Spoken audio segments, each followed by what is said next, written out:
Officially welcome. Christine, nice to have you back. Wants to catch that on the Telegram group. I've posted it there, our expression session. So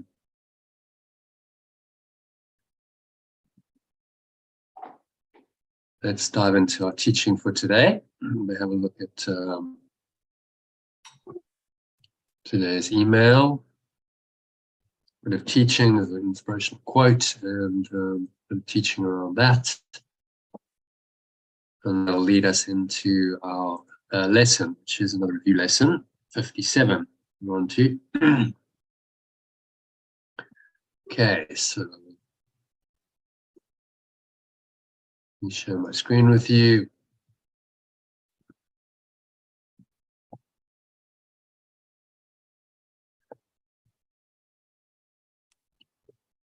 Okay, can you see that, Christine?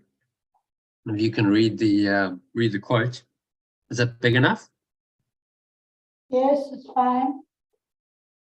Okay, if you can read the quote for us from Eckhart. Your inspirational quote. You don't need to be a Christian to understand the deep universal truth that is contained in some symbolic form in the image of the cross. The cross is a torture instrument. It stands for the most extreme suffering, limitation, and helplessness a human being can encounter. Then suddenly that human being surrenders, suffers willingly, consciously, expressed through the words, "Not my will, but thine will be done." At that moment, the cross, the torture instrument, shows its hidden face. It is also a sacred symbol, a symbol for the divine. That which seemed to deny the existence of any transcendental dimension to life, through surrender becomes an opening into that dimension. Okay. So, some interesting words from Eckhart, telling us the true interpretation of the cross helps us to make sense of the seemingly senseless suffering that happens to human beings, which is symbolized by the crucifixion of Yeshua and the cross on which he seemed to suffer.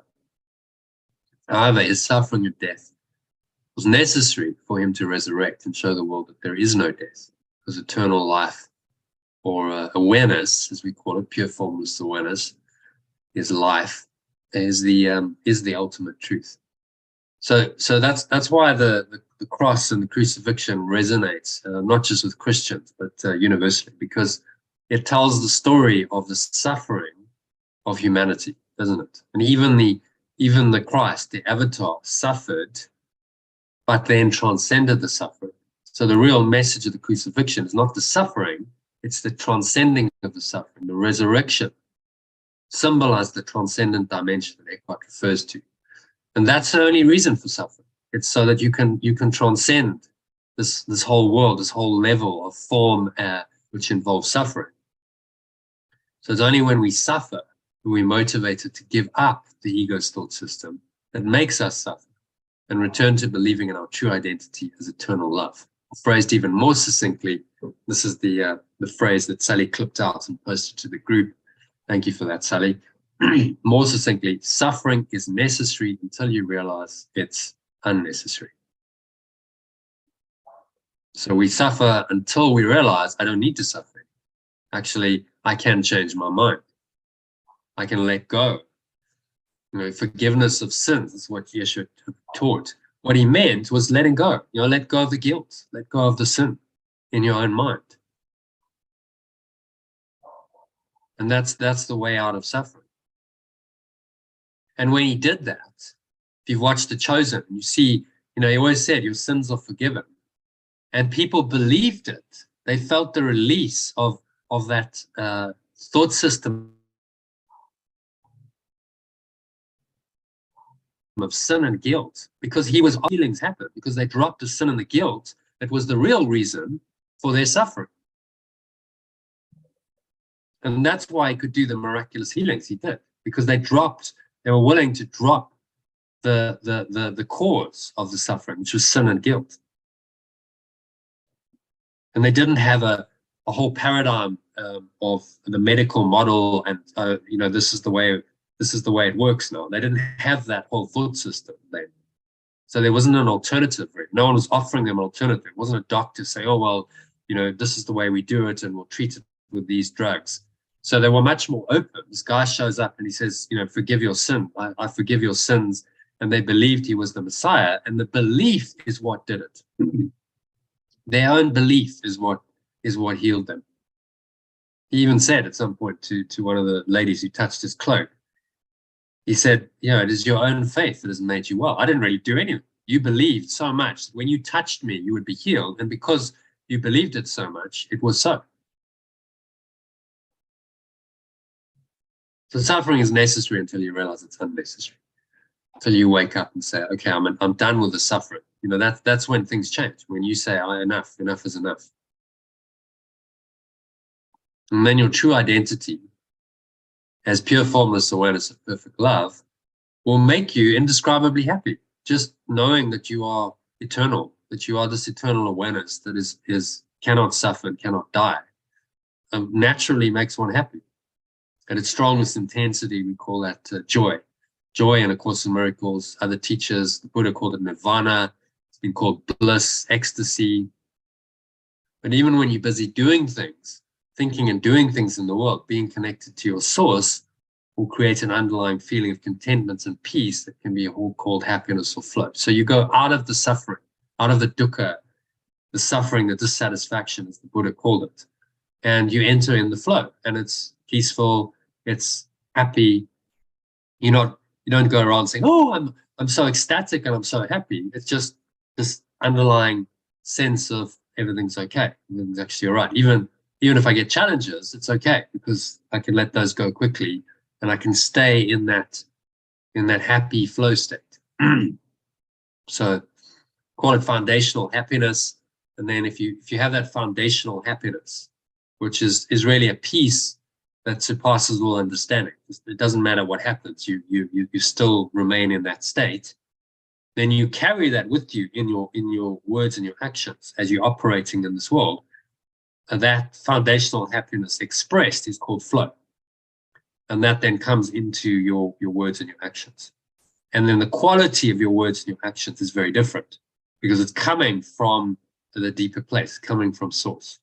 So you're doing all the mind training exercises and lessons in this Art of Letting Go program to learn to be consistently happy in every situation you experience. What Yeshe calls full transfer of training in A Course in Miracles. The results of which are consistent happiness, peace, love, and flow in every aspect of your life. So that includes things like the movies we watched. The Matrix, watched the last half an hour yesterday. Risen. Did you watch Risen, by the way? I couldn't get into Risen any which way I tried. It didn't work. Right. You couldn't watch it? No. Okay. Even from the link that I put in here, because this should have worked. Did I put a link in here? Yeah, let's just see. So this is a free site, which should allow you have to kind of persevere because it's a free site, so it keeps doing pop-ups. But I think it's actually just playing first time for me. So anyway, try again. Okay, I'll try again.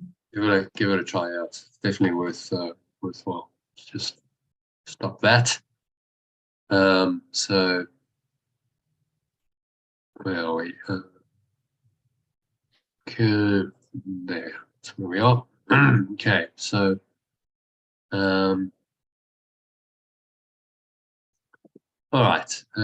So yeah, I'll just talk a little bit about the message of Risen. So it's appropriate given it's just been the Easter weekend.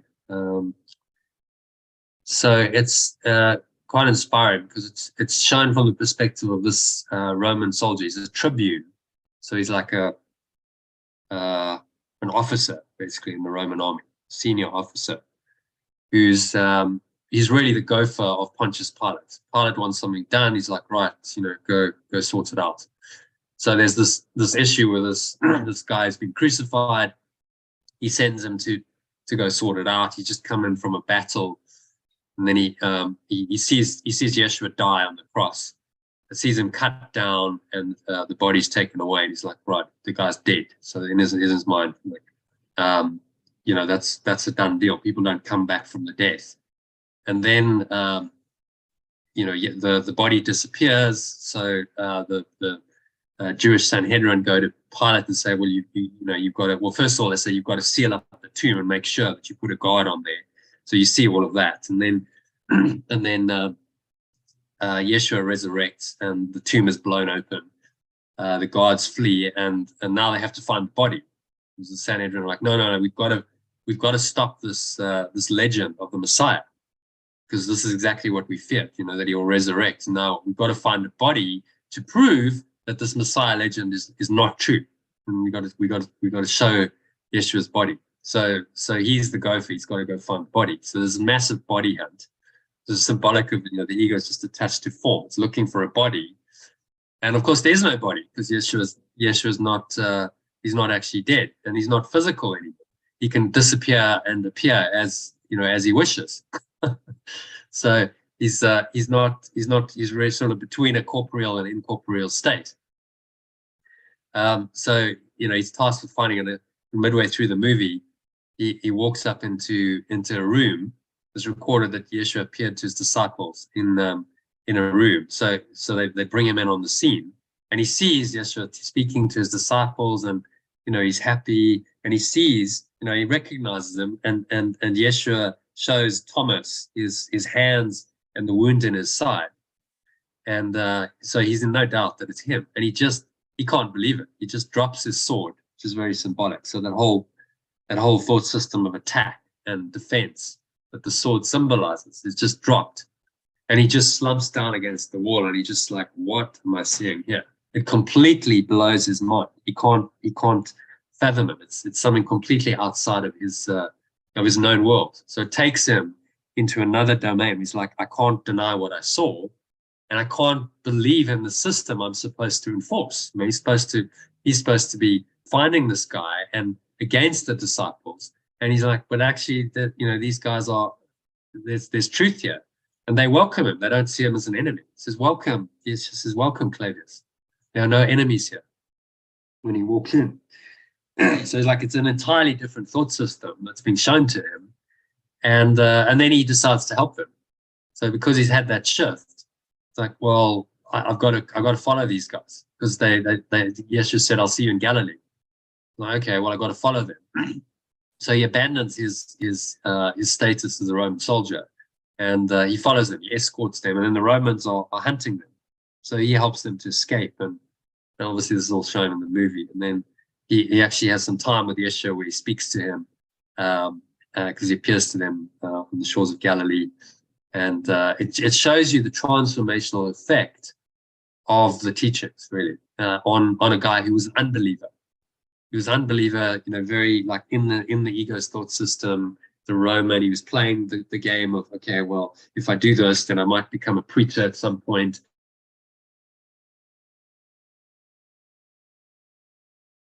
And eventually I might retire. And Yeshua is saying, well, you can have it right now. You don't have to do all of that stuff. You can find it within you now.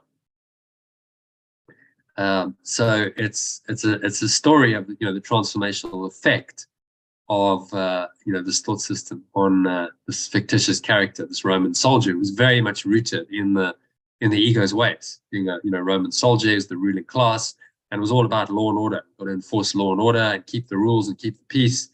And then Yeshua just shows him something that completely transcends that, and he can't believe in the old way, the ego's way. And so it's a great movie, yeah, lovely movie to watch. Hero's journey in there, lots of spiritual teachings coming in. A nice, and there's many Jesus movies, but it's an interesting take on it. So recommend watching that. It's on YouTube as well. So Christine, if you don't mind paying about 70 bucks, no less, 50 Rand. You can see it on YouTube. I tried, yes, but I obviously didn't want to pay. Right. So that avoids the hassle. Or if you've got a subscription to Amazon Prime or Apple TV, you can do it. And then I'd encourage you to listen to the commentary by David Hoffmeister. It's about 3.5 hours long, so it goes on. He's not succinct, but there's some good stuff in there. You can listen to it while driving or walking or something like that. Just put it on as a podcast. Did you? Okay. So that'll kind of get you the download of what the movie is. He talks about the main scenes and the key message, which I've given you in summary in about 5 minutes. Okay. But the beauty of watching it is you actually feel, you feel the inspiration of that moment. If it's a good movie, it really gets you to feel those emotions, and that's what's inspiring, is to actually feel that. It's not intellectual, theoretical. It's like I'm actually feeling the shift of the Roman soldier. I'm feeling the joy of Yeshua when he's talking to his disciples, and the connection and the love. It's you feel that, and that's that's the value of the movie. It brings you into a state of mind. Yeah. Okay, so that leads us to today's session, which is we're in, and today's lesson, which is another review lesson, 57 from Course in Miracles workbook. So 5 lessons to review. So let's go into it, shall we? So if you want to read the rule line by line, and then the alternative. Actually, this one, there's not much to translate, so just read this one. In the alternative, just perceive a change from I'm not the victim of the world I perceive. I'm not the victim of the world I perceive. How can I be the victim of a world that can be completely undone if I so choose? My chains are loosened. I can drop them off merely by desiring to do so. The prison door is open. I can leave simply by walking out. Nothing holds me in this world. Only my wish to stay keeps me a prisoner. I choose to let go of my insane wishes and walk into the sunlight at last. Mm-hmm. So any thoughts on that? It's so easy to do, but those chains seem to hold us in a kind of mesmerized state of imprisonment. Mm. The victim is the subconscious programming that we all have. Yeah. To be human is to be victimized. Yep. And he's just countering that, and he's saying, well, you're not the victim of the world you see or perceive. This is a setup. You've been set up to be the victim. You've put yourself into this position of seemingly being human in a separate body with all these external people and situations and events that you seem to have no control over. And you've put yourself in that position precisely because you wanted to be a victim. It's your choice. How can I be the victim of a world that can be completely undone if I so choose? It's a good question. How can I be? If I've chosen it, if I've chained myself into this prison, then I can just loosen my chains. I can let them go. Those chains are your beliefs. Your false beliefs are what chain you to this world. And those can be very subtle and insidious. Yesterday, we were talking about special relationships. And Jackie said, oh, but actually I realize that I don't want to go to heaven, to pure formless awareness of perfect love, because I still need to be here for my son. See? I still need to be here for people in this world. And that's how the special relationship keeps us bound here. As long as you believe that and you want that, then you stay here by your own choice. Now, we're not saying just go and commit suicide immediately, read this lesson. That's not what he's saying. He's saying change your mind. Let it go mentally and emotionally. Drop the chains. So there's nothing binding you here. Like, well, if I left today, if I left tomorrow, no, I wouldn't have any issues. It's not a problem. I'm not fearing that. I'm not clinging on to this world, to this life, to anything. So all the clinging, all the neediness, all the expectation has been dropped. And then you might continue to live for another 20, 30, 40 years, who knows? But you're not living in an attached state. You're living in a free state, and you become a messenger of that freedom in the world. And you help others to transcend their victim state by your transcendence. So that's what he means. Drop the attachments. And then you can be truly useful to the spirit. It can be quite a peaceful, happy dream. It's not ultimate reality, you know that. But while you're here, you do your best to be truly helpful, to serve others. That's all we can do. And then when it's your time to go, well, there's no sadness. That's graduation day. Why would you be sad when you've graduated from a prison? Well, not even graduate. You've freed yourself from a prison, if you want to use the prison analogy. That's the day of your death is the day of your liberation. It's your freedom. So why would you be sad at that? It's a day of rejoicing. If you've done the spiritual work. Try and convey that to somebody that's caught in consensus reality, that death is something to be feared, and just do not hear you. I had that over the weekend with a 94-year-old.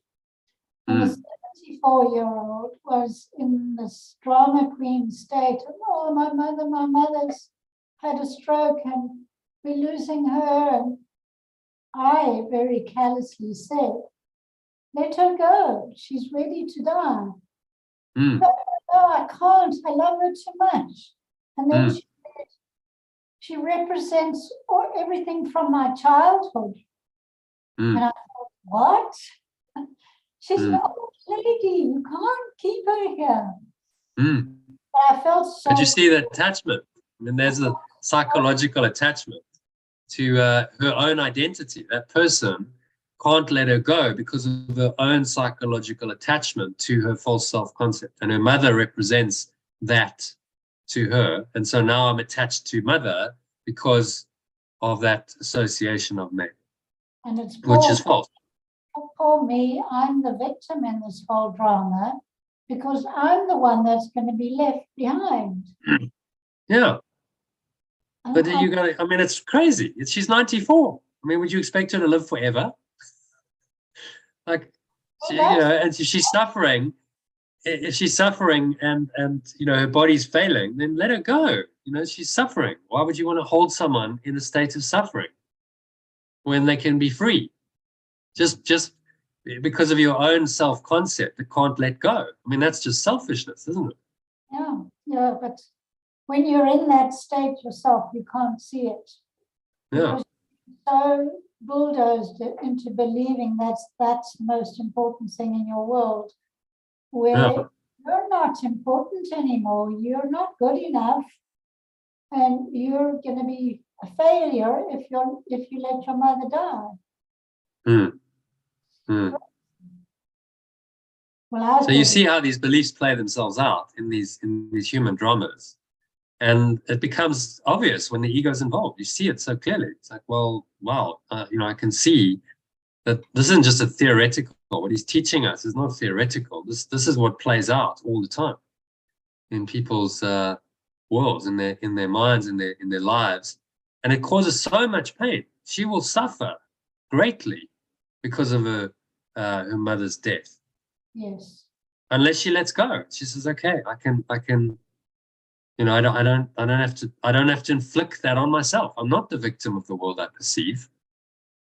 So, you know, the suffering is self-created. It's my own thoughts, my own expectations about this. Oh, I want it to live forever because I need it. I want it because it represents my childhood. What you know, that all of that is making me suffer. It's got nothing to do with the situation. It's me interpreting the situation incorrectly from the perspective of a false self that doesn't even exist. It's completely false. It's invented. But as you say, from within that thought system, when you're in the prison, it's very difficult to see outside of it. Yeah. You get so institutionalized. Did you watch? You weren't part of the community thing. We watched the Shawshank Redemption last year. Part of our one of our movie recommended movies. Have you seen that movie? No. Yeah, brilliant movie. Yeah, highly recommend. No, sorry. Yeah, Shawshank Redemption. Yeah, this is one. I get confused sometimes between the Green Mile and the Shawshank Redemption. The Shawshank Redemption. And one of the things that struck me was these guys who've been in prison their entire life. So they've been there 40, 50 years. And Morgan Freeman was talking about it. He said they become institutionalized. Right? So the thought of freedom is terrifying. They showed the one guy got his freedom after 50 years, and he couldn't deal with it. He couldn't deal with the outside world. He wanted to be a prisoner. So he committed suicide. He's just got his freedom, and he commits suicide because his mind can't adjust to being free, actually being able to do what he chooses, and no one's telling him when he can go to the bathroom and what to do. And you know, he's not in that regimented program system, which was then his mind's security. So in the same way, you know, the ego is this very limited known world, regimented, programmed condition, and then for a lot of people, you know, it's scary. It's like, well, you know, leaving the prison cell is more scary than carrying on in the prison and suffering. So we cling to our prison and our suffering.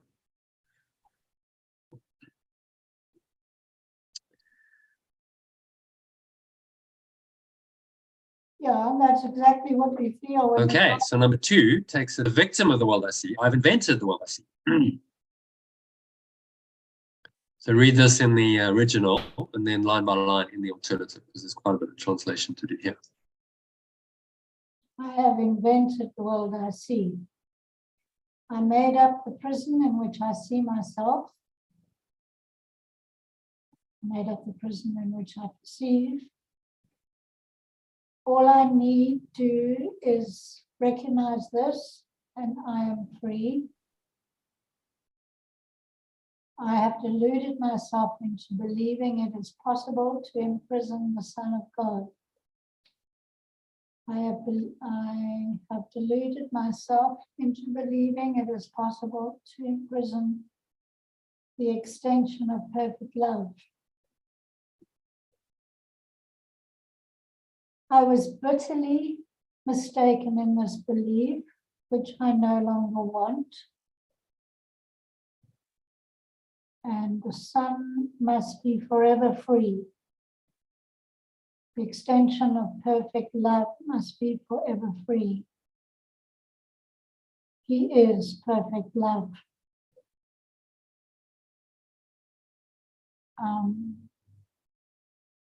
He is perfect love, extends him. He is as perfect love extends.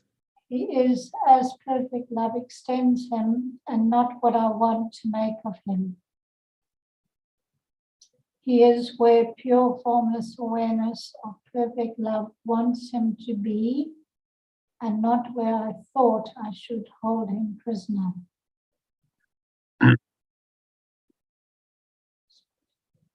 Yeah, so he is as God created him. He is as perfect love extends him. So we are just this extension of this perfect love, of this pure formless awareness. And our ideas, to the contrary, are meaningless. They don't mean anything. So we hold ourselves in these little, very limited conceptual prisons in our minds, and then that plays out in our lives. And we've separated ourselves off from this awareness. but we are still extended and continuously extended by this perfect love. Otherwise, you would have no life. It would simply cease to exist if that stopped. That's hard to believe when you are living in the suffering. When you've got used to the suffering, it's very hard to connect with that perfect love and know that the extension is there always. Yeah. Because you've got a heavy layer of false beliefs which have caused you to suffer. And the mind's got addicted to that. We are addicts to suffering. Yeah. And so we know that program. Although we're suffering, we go, well, that's just familiar. That's what I know. It's scary to go outside of that. So, okay, I'll carry on running the program. I'll carry on suffering. And the more you do it, the more deep-seated the program becomes. It becomes more and more difficult to escape from that. So that's why, do the work now. You don't want to wait until you get really old, and it becomes very difficult then, because your program is so entrenched. The mind gets calcified, and it becomes virtually impossible to shift it then. So, do it now. Do it while you can, and never too old. Yes. For example, with the belief of I'm not good enough, you get into the habit of never measuring up, never displaying that confidence that I'm powerful and I can do this. You're always in that victim of apologizing and sorry. You actually can't see it, and that is part of the suffering. Although you've become addicted to the habit of saying I'm not good enough. Well, I can't do that. And as you say, you've got to work on these things before they become encrusted in your brain, and you literally cannot change it. Yeah, and the ego is not, you see it because you're in that stage. You've got friends, you're aging. It's not pretty when people start aging and they're in the ego, because what does it offer them? Nothing really. It's just death. Your body's degrading, your mind's degrading, everything's falling apart, and you're going to die. So without some access to a transcendent dimension, that's a horror show, isn't it? That's a nightmare to be stuck in that. Then you get shoved into a frail care center, looked at by everyone else. You can't think for yourself. You can't feed yourself. And that's just how this is how you behave in those frail care centers. Yeah. And it's not necessary. I mean, there's people who, I was looking at the Guinness Book of Records, my son's got it the other day. So a lady was like 98 who was doing weight training. It was extraordinary. She took up weight training at 91. And she's lifting like 70 Ks at 98. Yes. It's just like, well, it's extraordinary what is actually possible if you set your mind to it. You don't have to be the victim of the world you see at all. And I bet she felt much better and more powerful for having done it. Absolutely. Yeah. I mean, it starts with the mind, doesn't it? So she's willing, and then her body follows, because they say if you do weight training, that keeps the muscle strong. And so you don't have the degradation that other people suffer, because they don't use their muscles, they waste away. Yes. So if you keep doing weight training all your life, not only mentally, you're going, I'm capable. Yeah, why can't I do 20 push-ups when I'm 80? Who says I can't do that? Why can't I bench press 100 kilograms? Who says? Who sets these limits? And so people who do this, and there are many older people who are amazing. They do incredible stuff. And you go well, why does life have to get very limited and contracted when you're 70 or 80? Why does that have to happen? Because you've made a judgment, that's why. That, now suddenly I can't do, I'm slowing down. I can't do what I'm doing, what I used to do. Okay, so you may not be able to do exactly what you did when you were 20 or 30, but who knows? I mean, where are the limits? There's a tribe in Mexico, I think, and they're long distance runners. These guys just run and run and run. Like, like a short run for them is a marathon. It's like, oh, well, you just, went for I went for a 5-hour run. They're like run the whole day in blistering heat. And they actually get better as they get older. So like a 60-year-old runner is considered much more advanced than a 30-year-old. And so on, because they get more experience and they get into a zone. They get into they're able to access the state of mind more easily. The runners, into the zone where they just go.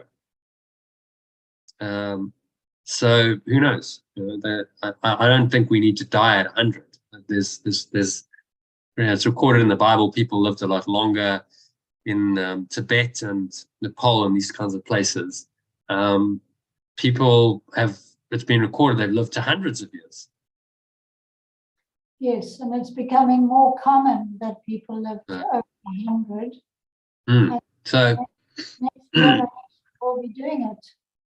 Age is it's another program of the ego. If it's just a program, your mind is programmed to age the body, and you believe in that, then, well, yeah, you run the program, then you age, and you see it, and it has then a tangible, visible effect. But if you don't believe the program, then why do you need to age?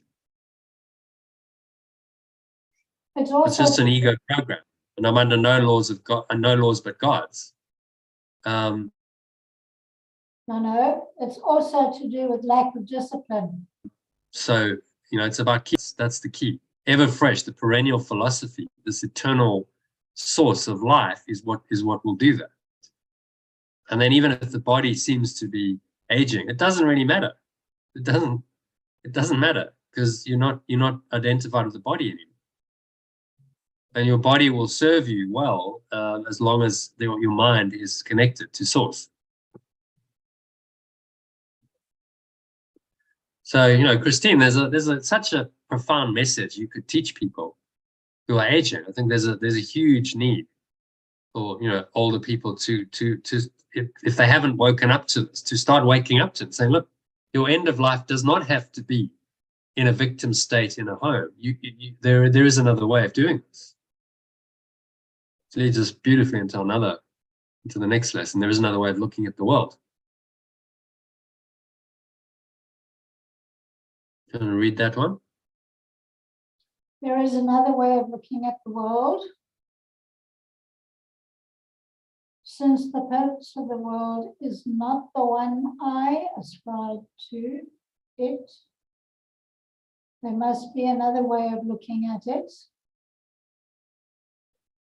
Since the purpose of the world is not the one I ascribe to it, there must be another way of perceiving it.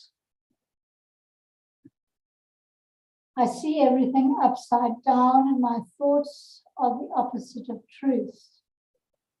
I perceive everything upside down, and my thoughts are the opposite of truth.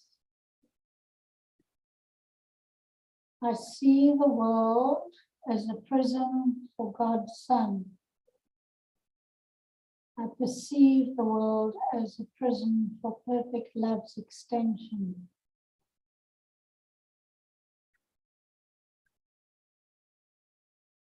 It must be then that the world is really a place where he can be set free. It must be then that the world is really a place where he can be set free. I choose to see, I would look upon the world as it is and see it as a place where the Son of God finds his freedom. I choose to perceive the world as it truly is, a place where the extensions of perfect love find their freedom.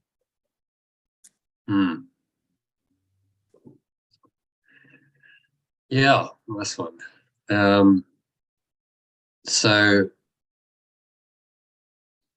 I perceive the world as a prison now, but it must be then that the world is really a place where you can be set free. So this is always the reinterpretation. It seems to be a prison, but actually the true purpose of the world is to help us to find our freedom.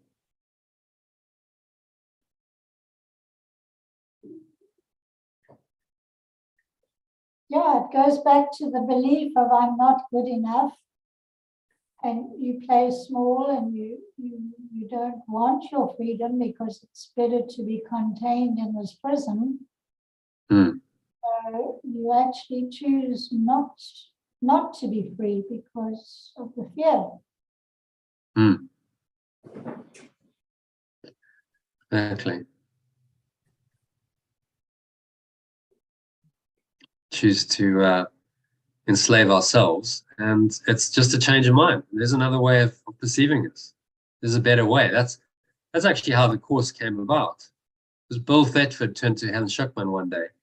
They were on their way to another disciplinary hearing, and he said, there must be a better way than this. This is crazy. You know, we go to disciplinary hearings every month. Everyone's fighting, arguing. There's all this conflict in our department. You know, there must be a better way. And she agreed. She said, yes, you know, I agree with you. And I don't know what it is, but I'll help you find it. And so that was the invitation to the Holy Spirit to come in and start the process of scribing the course. So the openness to say there is another way of looking at this. There is another way of perceiving this. A better way is a requirement. You know, we talked about is someone's open or not. They have to be in the mindset of at least I'm willing to consider that there might be a better way of doing things, of perceiving things, of living my life. If I'm not open to that, and I think that the way that I know is the only way, then there's no openness. You can't help that person because they're like, no, this is the only way. So it doesn't matter how much you show them another way, they won't see it. They won't allow themselves to see it because they've fixated on this is the only way. And that's exactly how the ego keeps people in the prison. They say, no, the prison is the only way. The Plato's cave analogy is relevant in this context. So, you know, Plato's allegory of Plato's cave was that, you know, these prisoners are born in this cave, and they chained together, and they're looking at the images that are being reflected on the wall. So there's a fire, a source of light behind, and there's various characters and puppets and so on that are dancing in front of the fire, and then they're looking at the images on the wall, and they are perceiving them as reality. And then the master, Socrates, goes, no, hang on, something's wrong here. And he turns around and he sees what's going on, and he sees that there's a fire and there's all these characters in front of the fire, and he sees beyond that the cave entrance that actually you can walk out. So he frees himself from his chains. He walks out into the sunlight and he goes, wow, this is incredibly bright, and wow, there's actually a real world, and there's trees and there's flowers and sunshine. And then he comes back and he says, hey guys, I've got the most amazing news. There's a whole other reality out there. Just turn around and follow me, and, you know, we can actually free ourselves from the cave, this prison. And instead of welcoming him, they stone him because they don't want to hear the message. No, you're insane. No, these images are reality. What we're seeing on the cave wall is reality, and we don't want to make the effort to turn around. In other words, change our perception and look differently, and see the truth. So a lovely analogy, Plato's cave, which in modern terms, you know, obviously the technology then was not what we have today. In modern terms, that would be like to update that, you're in a movie theater and you're watching the movie and they're being projected onto the screen, and you're so caught up with the images that you believe you're one of the characters and it's all real, and you won't turn around and go, oh, hang on, there's a beam of light being projected onto the screen. Okay, so let's follow that. Let's go into the projector room and have a look and go, oh, okay, so there's a whole film here. How does this actually work? There's a film that's running across this light source, and that's projecting these images out, and that's what I'm believing is reality. But actually that film is just a cover. It's a veil over the light. The light is our true awareness. So that's a program. And then I see that beyond all of this, beyond the images being projected on the screen, is a source of light that is pure. So this is the pure formless awareness, or the light that we talk about, that is not distorted and affected by those images. Those are a veil that are covering over it, that then project the light out, and they fragment it, and they split it, and they distort it. And then we see all these fantastic images, and we believe the images, and we believe the images are us. We believe we're one of the images. And as he says at some point in the I think lesson 15, images cannot see. If you think you're an image in this dream world, and you think that that image is able to really see, you're confused. Images cannot see. You can only see what the projector mechanism is showing you. Then you can only see what the ego is showing. So you are blind to the light. And the ones who awaken are the ones who track it back, and they turn around and they start going to the source, and they start going, let's look beyond the images. In the same way as in the Plato's cave analogy, Socrates had to look beyond the fire, the false source of lights, and he had to look beyond the images in front of the fire. We have to go beyond all of that, beyond the script, beyond the program, and into reality, the true light outside, which was symbolized by the cave entrance and the outside world. And if we do that, then we come back into the cave. Now we are fulfilling, we're closing the loop of the hero's journey.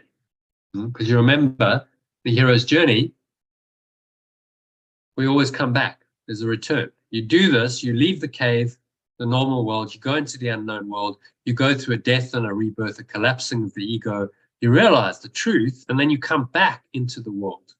And you become one of the teachers then who helps other people on their path of awakening from the dream. You become a helper, a mentor, and a guide for others on their journey. And so that's the interlocking chain of miracles that Yeshua talks about, that help us to awaken. That's the one-month process. Okay. Hi, Elaine. Welcome. Hello. Hello, everybody. How many is today? How many of us today? Just 3 of us in the room today. Oh, yeah. Right. Is that Christine, is it? Hi, Christine. Yeah. Hi. I'll just put my... There we go. Okay, so there's another way of perceiving the world. Very powerful idea. Number 34. Elaine, do you want to read that for us? I could see peace instead of this. Yes. I could perceive peace instead of this. When I perceive the world as a place of freedom, I realize that it reflects the laws of perfect love. Instead of the rules I made up for it to obey, I will understand that peace rather than conflict abides in it, and I will perceive that peace also abides in the hearts of everyone who shares this place with me. Yeah. So I could perceive peace instead of this. It's a very powerful lesson. So whatever is happening, if you're feeling not at peace, disturbed, it's a great counter to that. I could perceive peace instead of this. Yeah, it's a nice one. Or if you prefer, I could see peace instead of this. But it's really about perception. You don't really see peace, do you? You perceive it. Yeah, true. Feel it. You can't see it with your physical eyes. It's a perception. It's happening in thought and emotion. Yes.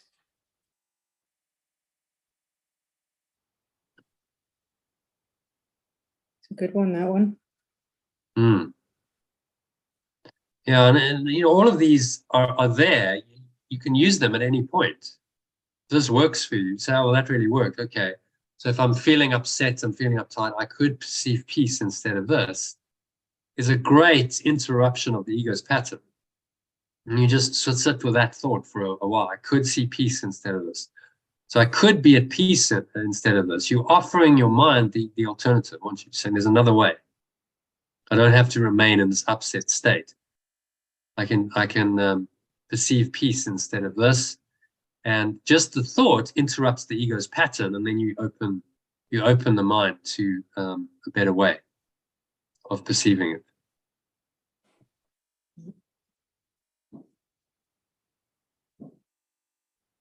So I perceive the world as a place of freedom instead of all the laws that I made up for it to obey.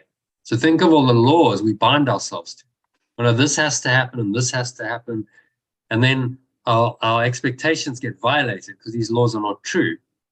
And then we suffer because our made up rules are not followed by life. Instead of realizing that the rules were never real. So it was completely unrealistic to expect that reality would follow these false rules that I made up. I can let go of all of that and realize there's only one rule, there's only one law, that's the law of love, that's the universal law. Then peace is a natural effect of it. Peace abides in the hearts of everyone who shares this place with me. That's a nice, very nice thought. So even if someone is not at peace, in truth, peace is still in their heart because their true awareness is peaceful. So they might be upset, angry, and turbulated. Their peace is disturbed and they're trying to disturb your peace. But actually, underneath that, there's only peace. And so it's your job as the miracle worker to perceive that peace instead of the conflict, instead of the war. And remind anyone who's in conflict, who's not at peace, of the truth. That peace is always there. Can I give an example that you can help me with? Yeah, sure. I've got these two little grandchildren. One is 7 and one is 9. They come from different families. They look like twins, little blonde boys. Whenever they come together, they fight. And it's fine when the other grandchildren are around because they interact with them and try and distract them. But yesterday, it was only these two little boys. And they tried to play with each other because all the others were adults. Yeah. But I was watching them. They just trigger each other and they fight. And that disturbed my peace because I could see myself, I've got to go and talk to them, and my daughter said, no, they always fight. So underneath all of that, how can you say there is peace? These two little boys just are so different that they're not going to get on ever. And they're from two different families. So they don't have to ever come to terms with each other.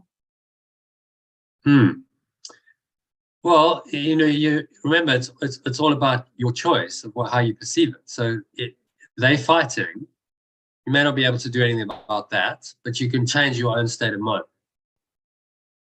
Well, I did detach. And I thought, well, that's what little boys do. And I watched them separate and go different ways. And then they were on the trampoline together.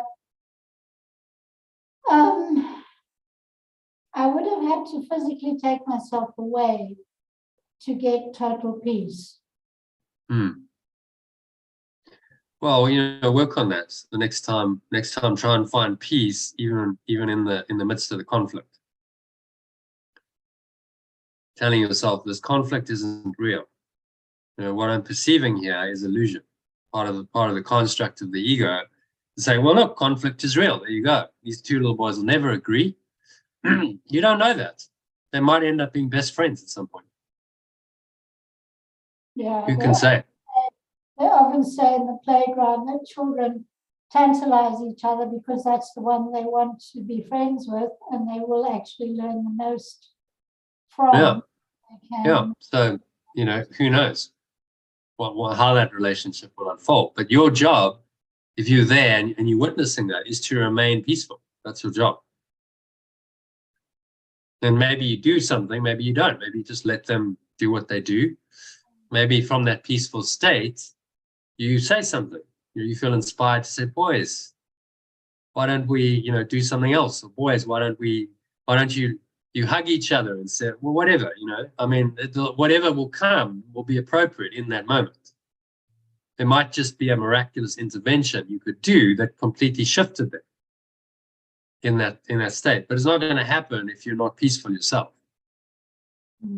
So it's this belief in miracles and change the thinking in here for it to change there.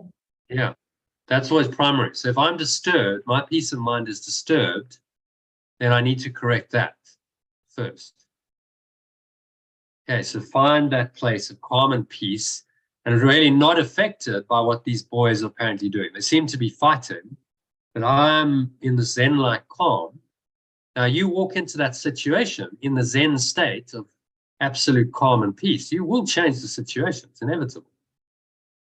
Because they will feel that, and then maybe you're inspired to say something or do something that's very, wise. It's coming from that very peaceful, calm state that just changes it.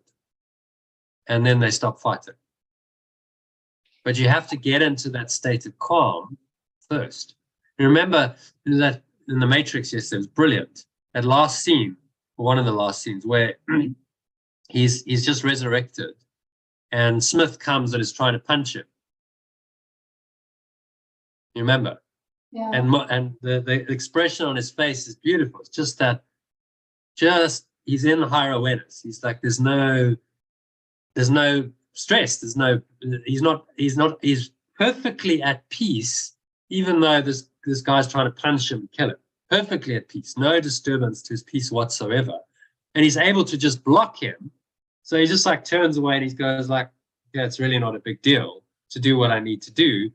And then kick him down the corridor, and then without losing his peace. He's not peaceful when he's doing all of that. That's the interesting thing. And then dive in and just explode that whole ego program.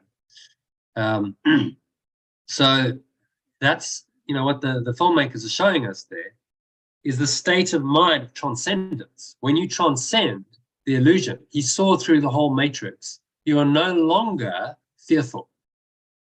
There's no reason to be fearful or angry or upset in any way. And you can handle even, what was previously like he was fighting for his life. He's running from these guys within the matrix. Now he's transcended that. He's not bothered. Doesn't affect him. Yes, it's a state of grace. The state of grace. He's like, well, I'm not affected by what's happening in the matrix. I've transcended. I'm in this higher state of awareness. And okay, you want to attack me, I'll deal with it. You want to attack me, so I'll block you and I'll kick you down the corridor, but I'm not angry, I'm not aggressive. I'm just doing what's necessary. See? So you could respond even to physical violence in that way at the highest level. In fact, the martial artists, the top martial artists, that's what they train their minds to do. So if they do have to fight, they're in a situation where there's no option, they will do it, but they are not out of their Zen-like state. They are calm, they are peaceful, they are connected, and often in that state, they won't even need to fight. So there's a couple of stories I can tell you about that if you're interested. There's one story about a karate, I don't know, 6th Dan karate dude. Or maybe it was Kung Fu. But anyway, so like top martial artist, South African guy. And he's on holiday in Thailand with his wife, and these thugs come out and they're like got knives, and there's 4 of them surround them. Say, right, give us your purse and wallet and phone and stuff. And so he's very calm. He's advanced martial artist, so he's in the calm state. So he says, okay, guys, we can do this. He said, I'm a 6th Dan karate or whatever. So we can do this. And I can tell you, we'll all get hurt. You'll get very hurt. I might get hurt as well. We can do this if you want, or you could just let us go. Very calmly, very like matter-of-factly. And his presence of mind freaked them out so much that they left him. They were like, oh, that's, because he's not the victim. You see, he wasn't playing the victim. They wanted oh my God, I'm scared. He's like, no, I'm not scared. Yeah, we can do this. And he says it with such presence and confidence that they're like, I think he means it. He actually probably could hurt us. We've only got knives. We don't have guns. So, you know, if he's a trained martial artist, he could do us some serious damage. And he didn't have to fight. He just held his presence and they went away. They left him. Another story also happened. There was an Aikido master. So Aikido is a Japanese martial art, which was is really the only martial art, as far as I'm aware, that you can't use any force. So you have to use the attacker's force and redirect it. That's the way the martial art works. So there's no aggression. You can't punch or kick. It's only defensive. If someone comes at you, then you can redirect their force and you can move them along. You can throw them. You can, you can basically move out the way. So the idea is that you are non-aggressive, right? So it's based on the idea of ahimsa or passivity. You're peaceful, even while someone's attacking you. So this Aikido master, when he was young, he was just learning this. He was desperate to do this Aikido, right? He's learning all this stuff. He's still in the rajasic mindset of like, oh, I want to do the martial arts, So he's on a train in Tokyo, and this big brutish laborer type gets in, and he's drunk. He's pissed out of his mind on sake, and he's very aggressive. He's raging, and he's threatening people, and he's like, right, perfect opportunity. I'm going to go to the rescue. I'm going to take this guy on, and I'm going to use my Aikido. And he's about to do that when this little old man pipes up, and he says something to the laborer. He says, oh, it was a nice day outside, or something like that. And the laborer's like, what? What did you say, old man? And he's like, and then he just watches it, and he talks this guy down for 10 minutes.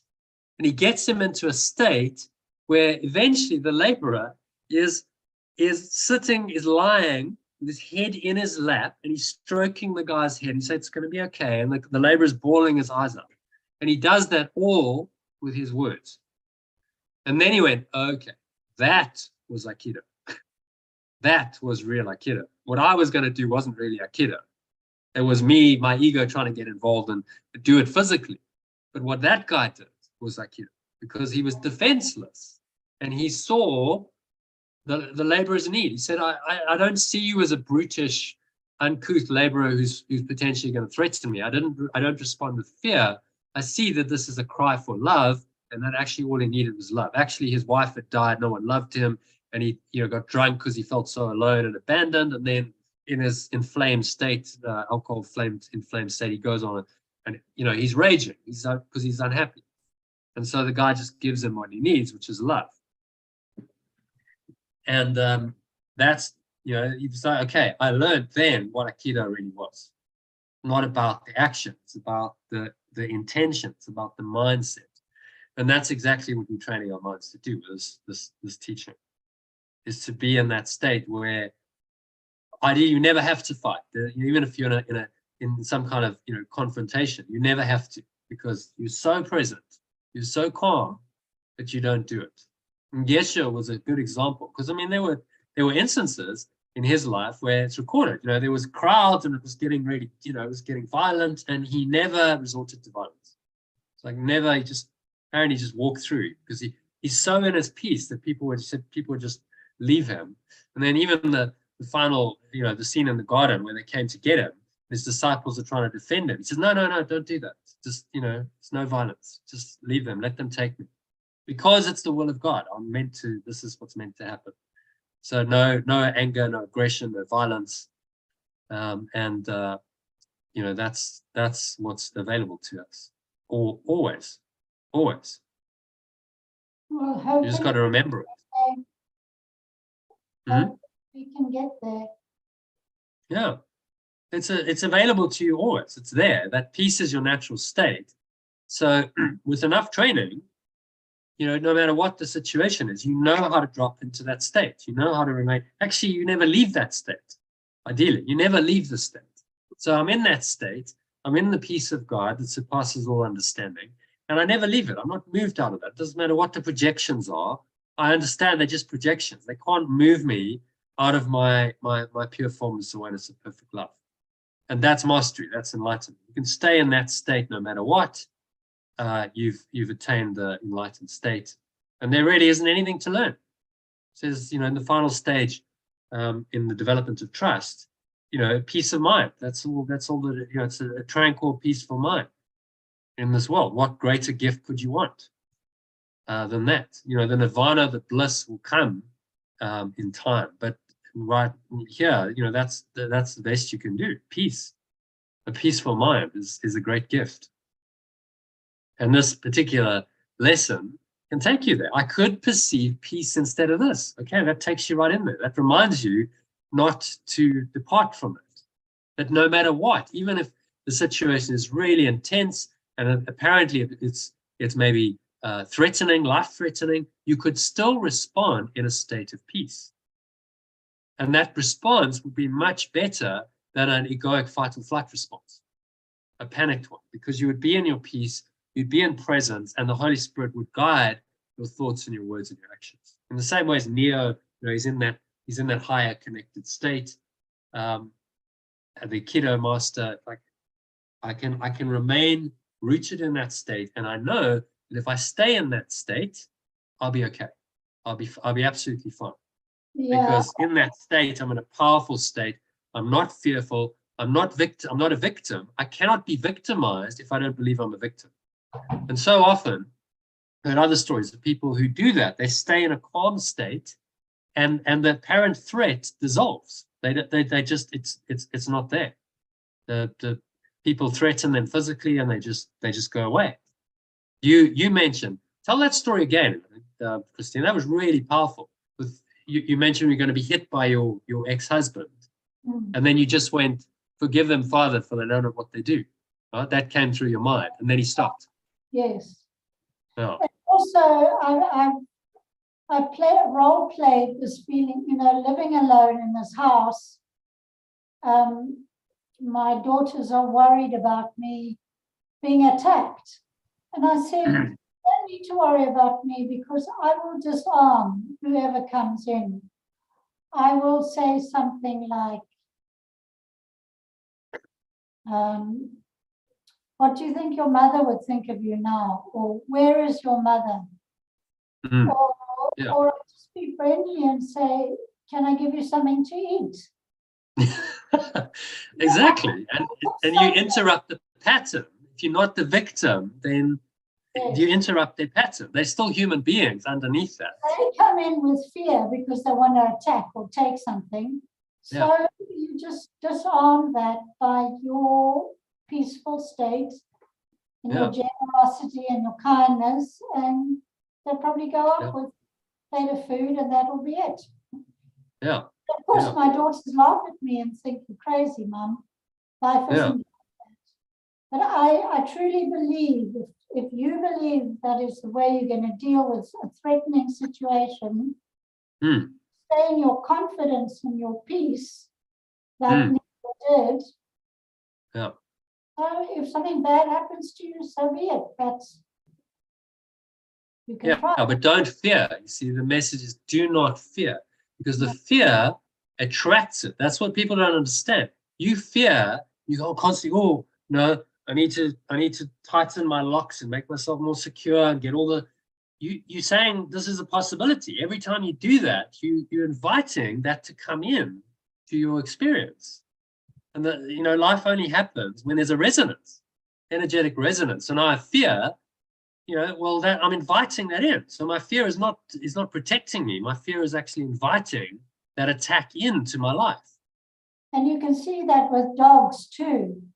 A dog will attack a fearful person, but if you have no fear of dogs, those dogs will not attack. Yeah. I've seen it again and again and again. It's an animal instinct. So if you can learn from the animals and really stay in your power, you'll never be attacked. Yeah. I was actually going to share that story, funny enough. It was a lady called Shirley MacLaine. You remember that? She was an actress. Yes.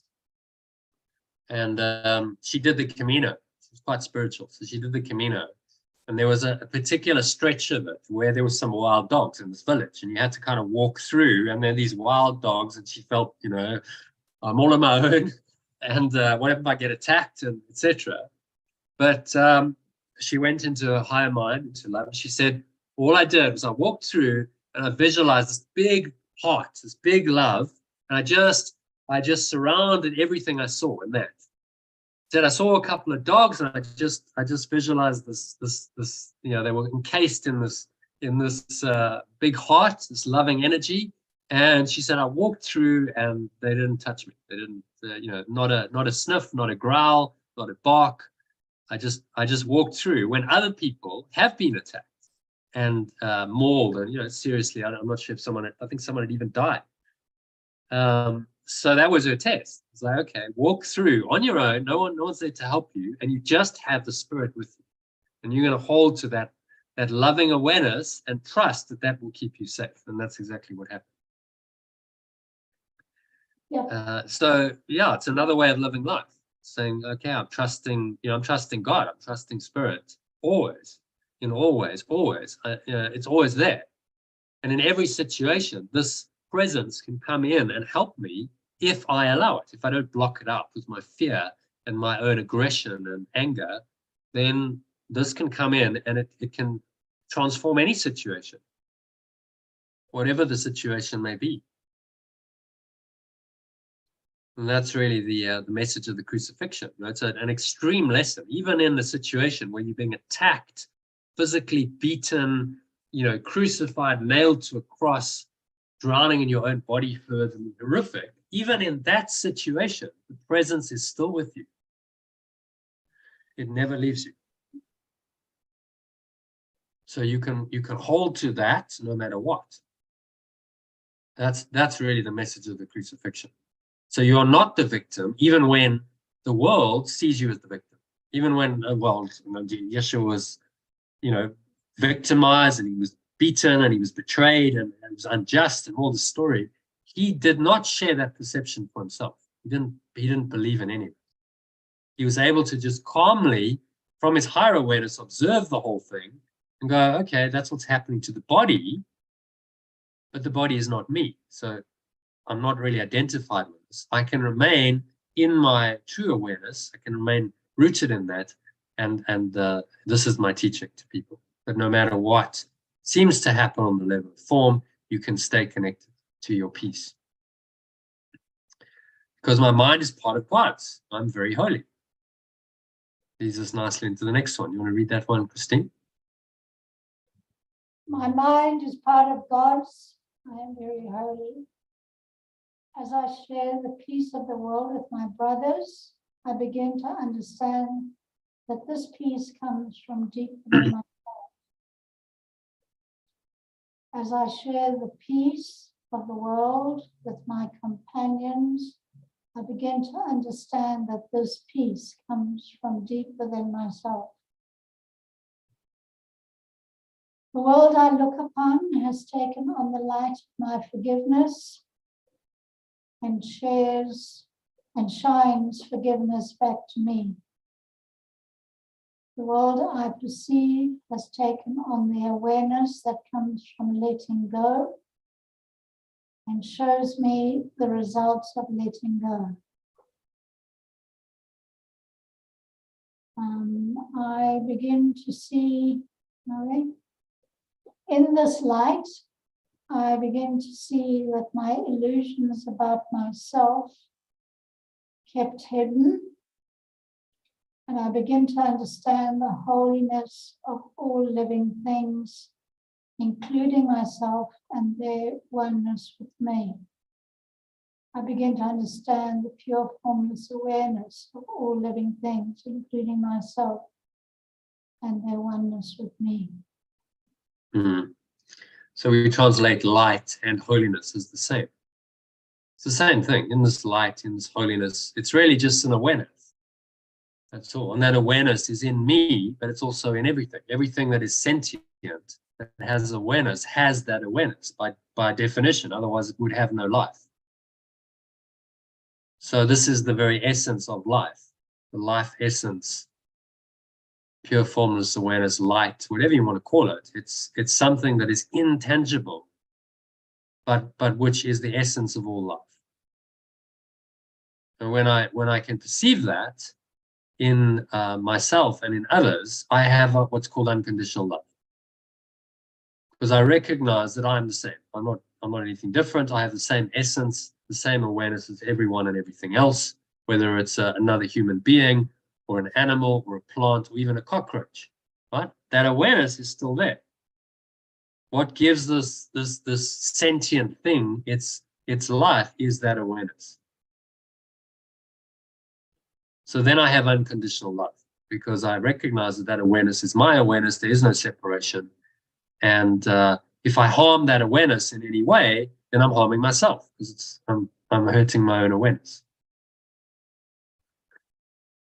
And so this then becomes the basis of things like the golden rule. You know, do unto others as you have them do unto you, because you recognize that they are you. That's the whole point. But it doesn't work. The golden rule will never work in a state of separation, because people don't perceive that they are that person. They think that they're something different. So therefore, because you're something different, I can treat you however I want. Oh, you're something inferior. You're something not. I stayed a couple of months ago with a lady who was a traditional Christian, and it was just, her belief system was bizarre. She said to me, "You are not created by God." I was like, so where did I come from then? How can you say that? I have life, I have awareness. How can you say I didn't come from the source of life itself then? And how arrogant to say that I have it, but you don't. And then justified all kinds of unkind, unloving behavior. Because I'm apparently not of God, so it's okay to treat you that way then, because you're not one of the chosen ones. See? You're not one of us. And I said to her, well, that's the essence of all evil right there. And in fact, in denial of your own scripture, because Yeshua said 2 commandments: love the Lord your God with all your heart, soul, and mind, number 1. And secondly, corollary to that is you must love your neighbor as yourself. Because you realize you can't say, I love the Lord my God. She's going, oh no, well, I'm of God and I love God and you're not. But you can't have that state of mind truly unless you love your neighbor. And you recognize that your neighbor is exactly the same as you, because we have the same source. It's so obvious. I mean, the logic is impeccable. And yet she was like, no, she was defending her position, which is indefensible. You can't really defend that logically. But this is the, brainwashing of a lot of traditional religions. They brainwash people into believing this rubbish. Somehow you can treat people unkindly and still be doing the will of God. Somehow that's okay. And it doesn't make any sense at all. There's no integration of the thought system. It's actually very egoic, because they maintain in their separate self that, oh no, I'm the Holy One, I'm pious, I'm a child of God, and everyone else is somehow not. So it's okay if I treat them that way, because they're not of God. So I can treat them however I want. There's some kind of, well, what am I then? That's the question. Who created me then? Where did I come from if I'm not of God? It's bizarre, isn't it? How can you justify that? Any sane person justify that kind of thought system? It's evidently logically inconsistent. Oh, so because you go to this church and you believe in this, you have some kind of conceptual belief, you're of God, and I'm not, because I don't believe in the same way that you do. And that's just, it's all mind stuff, isn't it? It's all a belief in beliefs rather than an essence, you see. The essence is like, doesn't matter what you believe, you have that life essence because you have awareness. That's always there. It doesn't matter what you believe, that awareness is always there. Whether you're old, whether you're young, sick, poor, fat, thin, ugly, black, white, Christian, Muslim, it doesn't matter. That awareness is the same in everyone. Even an atheist. Yeah, everyone has that awareness. They might not be conscious of it, but that doesn't mean they don't have it. They would have no life. They would have no existence if they didn't have that awareness. So it's a given. It's a default. Everyone has it. Everything has it. Otherwise, it would have no life. It's the most obvious fact. And yet we miss it. the conceptual mind, ego mind comes in, covers that over, creates a whole story that blinds us to the obvious truth. Everyone has that awareness because they would have no life otherwise. So they deserve love and respect because they have that awareness. They are given that freely as I'm given it. If they have covered that over and they're confused, that doesn't really matter in truth because they still have that awareness. And at some point, they will become aware of that awareness because you can't deny that forever. So they may not be there now, but at some point they will be. And so I bless them anyway. It doesn't matter. That lady, I blessed her, said, well, I hope you find the true God and, let go of these illusions because this is not what God is. And so you never resolved it with her. eh? Never resolved your disagreement with her. No, I left. I was just I was renting a room from her, so it came to an end, and I left. So she sent me one email, and I responded back, and she never responded back because I don't think she had any logical argument. So okay, you picked. I think she picked a fight with the wrong guy, didn't she? Because it's like, okay, you're gonna get non-dual metaphysics, Course in Miracles. I know scripture, so I was quoting scripture. I'm like, your position is logically untenable. You cannot justify that position by your own scripture. And I quoted scripture. I said, well, there it is in the New Testament. And she never came back because she couldn't really argue with that. So. Well, I'm interested to watch you with the blind lady at the apartment because she is very Christian and she's always blessing me. So the two of you will have some interesting conversations. I'm sure. Yeah, look forward to meeting her. It sounds like she's really in the spirit, and that's genuine Christianity. You're really tapping in and listening to the guidance. I'm sure you will be humbled too. Mm. But maybe not. Maybe you'll be in an argument with her. I doubt it. I just beyond arguments. It's like you leave people where they are. She's maybe not ready for non-dual truth, but what she's doing is working for her. So who am I to say that that's not? Yes, you have to respect. This is not a path for everyone. I mean, non-dual metaphysics, and it's something that someone has to choose, and be really willing to do this kind of work. It can't be forced on anyone. So it's mentally complex. Yeah. Someone last year was saying, oh, well, what are you doing? Are you doing anything that intellectually stimulates you? And she said, yeah, we'll try Course in Miracles text, doing a 3-hour session with Jono for a mental workout. And because, you're like, whoa, what, it's not the logic of the ego. It's like taking you out of that. And it's quite mentally challenging, isn't it? It's like, whoa, like my paradigm's just being shifted here in real time as I go, and I'm having to adjust to a whole new perception and way of thinking and new ideas, and I can feel my mind being opened, literally. So yeah, Course in Miracles, it's as the scribe Helen Schuckman said, it's finally a path, spiritual path for intellectuals. That was her take on it. So you can actually, get stuck into this as a heavy intellectual, and you will find enough for the mind there to keep you occupied for many years to understand it. And then in the end, you go beyond the intellect. He's taking you beyond it. It's not where it's not the final outcome, but he's saying, well, okay, you think you're so intellectual, fine. Let's, we'll give you all the intellectual stuff.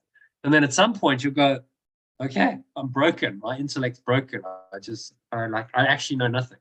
I thought I knew it all. I thought I had it all figured out, but actually I know nothing. And that's what he's trying to do. It's humble us and say, okay, I know nothing. So I'm clueless. Guide me. I thought I was so smart, but actually I was very stupid because I was believing in a false thought system. So you guide me. Then. You do it. And then you're open to the Spirit's guidance. Yeah, we've all had that experience with you, and we've all had this head exploding feeling. Yeah, Sally shared an icon. Where is it?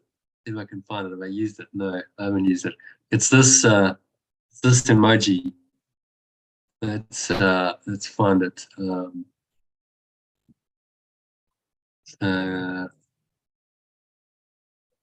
Well, exploding head. Just when you need it, you can't find it. Maybe it's in I think it's in Telegram. Let's find it in Telegram. There we go. It'll be in here somewhere, but I'll just find it. It's this icon. This one. Exploding head.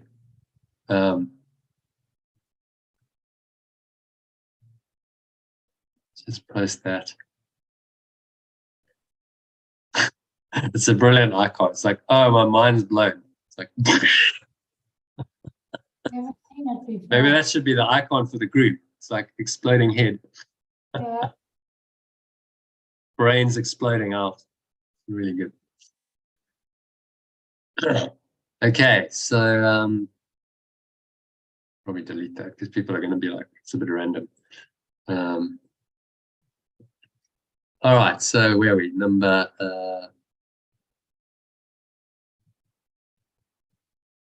there's another way of looking at the world. There's another way of perceiving the world. So I saw it as a prison. I saw myself as a victim of this prison, but actually it must be that the world is a place where I can be set free. Right? So that's the reinterpretation of everything that the ego's made. This is actually for me. It's happening for my awakening. That's what it's for. The world is for my awakening. It's a place where I can be set free. It's a place where I can learn who I really am. And that's the true meaning of it. And the only meaning of it. That's the only correct purpose, the correctly perceived purpose of the world. My mind is part of God's. I am very holy. So did you read this one? I think you did.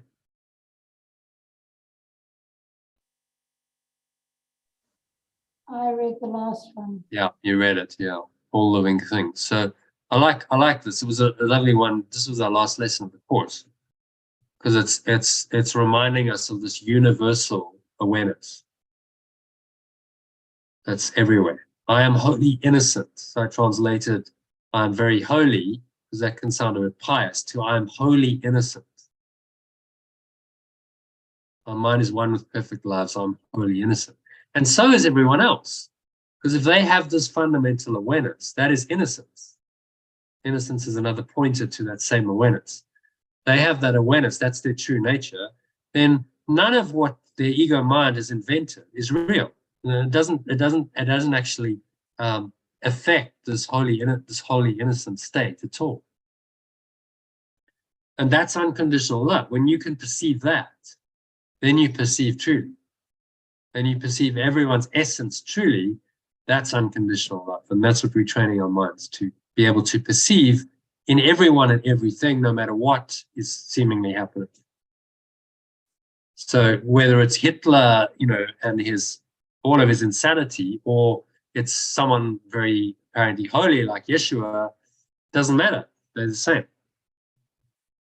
And a lot of people go, well, that's a bit of a stretch, but as someone once said, famously said, if you can't forgive Hitler, then you can't forgive it all.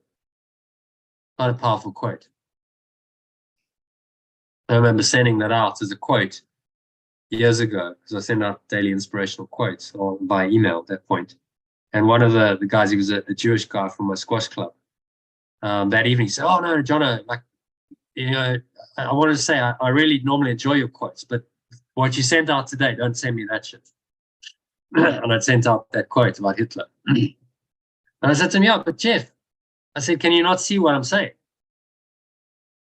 Yeah, he said, yeah, spiritually, yeah, but no, don't send me that stuff.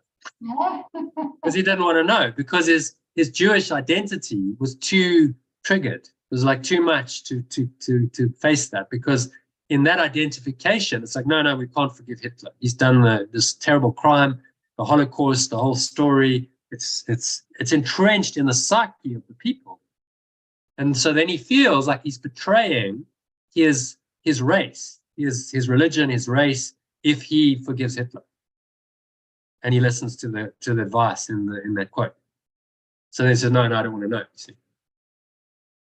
But actually, that's the way out of the prison, because as long as you don't forgive Hitler, you hold a grievance, and the ego is in business.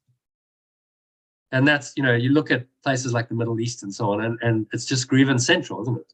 Everyone's holding a grievance against everyone else, and we hold the grievances forever for multiple generations, thousands of years, and we keep fighting each other, and we keep killing each other, and we don't realize that we're the same.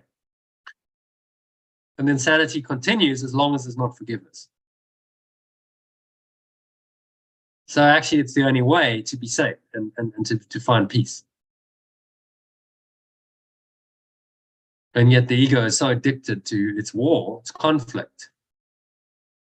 As he says here, the war. Where was it? The peace, rather than the war.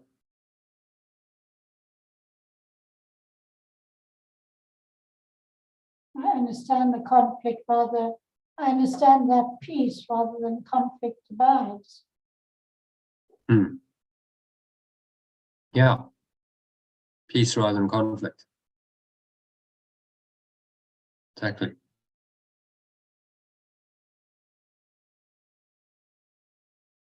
So we can reinterpret the entire world. If there's conflict, then we must bring peace to that conflict.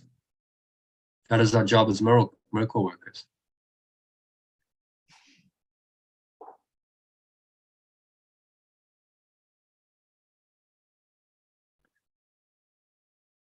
So, these lessons are profound, life-changing. If you apply just these 5 review lessons, it's completely going to change your life. You do this. Each one is life-changing. And so the value of reviewing is you get a summary, and then you start to connect them. You see, it's an interconnected thought system. The one thought leads to another, doesn't it? Look at the sequence of the logic. I'm not a victim of the world I perceive. I've invented the world I see. There is another way of looking at the world. I could see peace instead of this, and my mind is part of God's. I'm very holy. It all links together. They are just different thoughts of the same thought system, logically interconnected. If you believe one, then you believe all the others. So it's been said, if you believed one of the lessons fully and you applied that fully, then you get them all. Because it's a holographic thought system. So one pointer to truth, and this is what Yeshua knows, this is why he gives us so many pointers. One pointer fully realized and awakened to and applied is enough to take you to enlightenment. So he gives us many. So, okay, well, let's try this one today. I've invented the world I perceive. Tomorrow, there's another way of looking at the world. And so he keeps giving us these different angles, these different ways into the truth. Okay, so any comments, questions on the lesson? Elaine, you're very quiet today. Are you with us? Yes, I'm with you. Yes, everything's been clearly said, and I understand. You've gone through it very thoroughly and comprehensively. Okay. So should we do a meditation on this? Yes, but I have got to go and take the dog back. Are you doing the text today? Yeah, I have until 5 o'clock or 4:45, so we can do some of the text. Let's do a 15-minute med. So if you want to go take the dog and then come back. I'll go take the dog now, and then I'll come straight back. Yeah, okay. So see you in 15, 20 minutes. See you shortly. Okay, bye. Okay, bye, bye, bye, bye. Let's do meditation. So just making yourself comfortable, Christine. Sitting with your feet shoulder width apart, back straight, cup your hands in your lap. Close your eyes. And start off by taking a nice deep breath in through the nose. So breathing in, noticing how the stomach rises and the chest rises. Subtle flow of air in through the nostrils. Clenching the sphincter muscle, locking the energy in. Drawing the energy up the spine. Into your heart center. Putting one hand on your heart to connect with your heart space.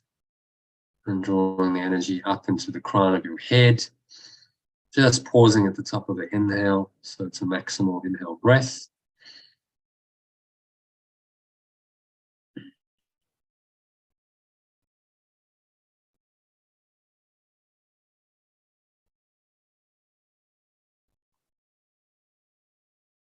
So just scan your mind for any kind of victim thoughts, any thoughts of being unfairly treated, anger, resentment, was a good sign that you're here, that you're perceiving that you're a victim of the world. Remind yourself that I'm not the victim of the world I see or perceive. Breathe into that. Remind yourself that, ask yourself the question, how can I be the victim of the world? It can be completely undone if I so choose.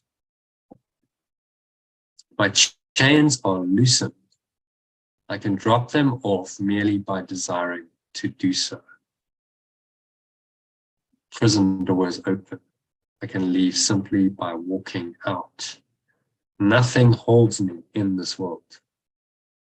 Only my wish to stay keeps me a prisoner.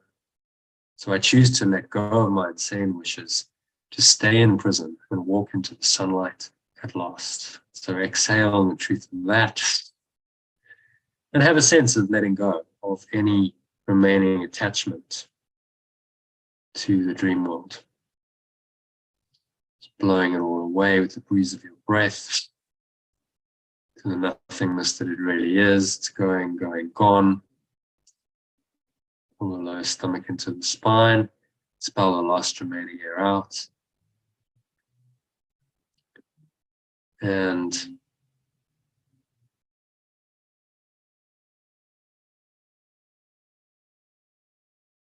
just rest in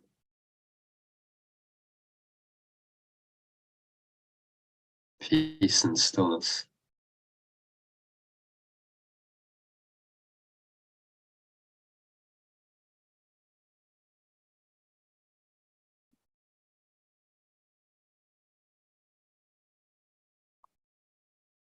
Find a deeper peace beyond the victim identity, beyond the world that you've invented.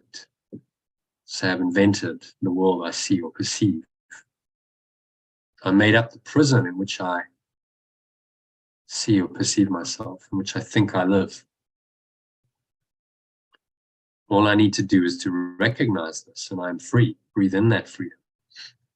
Every pore, every cell, every muscle, every body, every part of your mind, every fiber of your being is free in the light. I've deluded myself into believing it is possible to imprison the Son of God with the extension of perfect love, but I was bitterly mistaken in this belief, which I no longer want. Extension of perfect love must be forever free. I am as perfect love extends me, and not what I want to make of it. I am where pure formless awareness of perfect love wants me to be, and not where I thought I would hold him prisoner, or hold myself prisoner. So I exhale, just blow it all out to the breeze of your breath.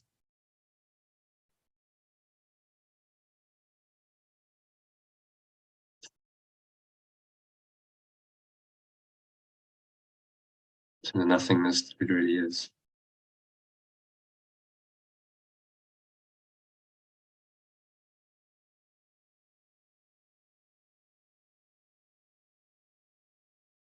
Letting it all go. finding the freedom beyond the invented world you perceive in your true awareness.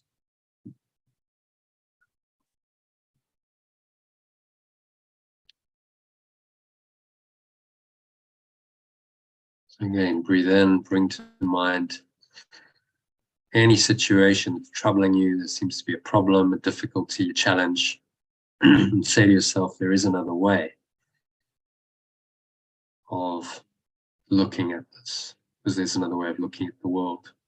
There's another way of perceiving the world. Since the purpose of the world is not the one I ascribe to it. It's not about reinforcing my separate identity. There must be another way of perceiving it. I perceive everything upside down, and my thoughts are the opposite of truth. Perceive the world as a prison for perfect love's extension in this unawakened state. See myself as a prisoner, a victim of a cruel world that's doing it to me.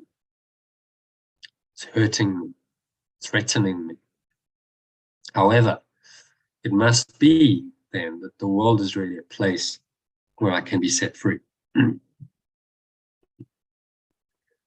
I choose to perceive the world as it truly is. A place where the extensions of perfect love find their freedom.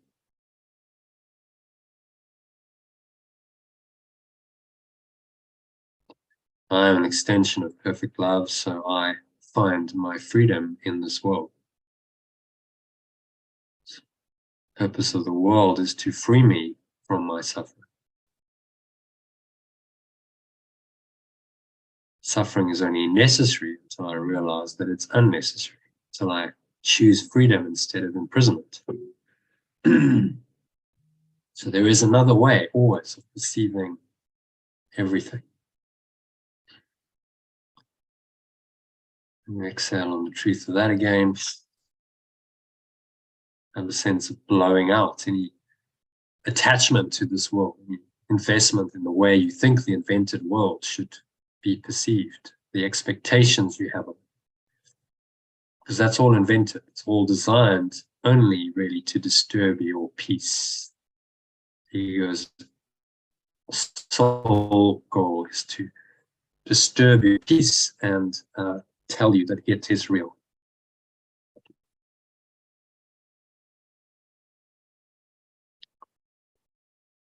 So I could see peace instead of this. Could see peace. Could perceive peace instead of what I now perceive. When I perceive the world as a place of freedom, I realize that it reflects the laws of perfect love instead of the rules I made up for it to obey. I will understand that peace rather than conflict abides in it, and I will perceive that peace also abides in the hearts of everyone who shares this place with me. So bring to mind any person that disturbs your peace. You feel any anger, any resentment, frustration, anything that's not perfect love towards them, bring them to mind. Remind yourself that I could perceive peace instead of this. I may see conflict now, but I could perceive peace instead of this. Be willing to let go of your own lack of peace. That's the only problem. Your own thoughts and emotions that are not peaceful. So you exhale, you release them to the nothingness they really are. Going, gone. Pull the lower stomach into the spine, expel the last remaining air out. And you rest in the peace.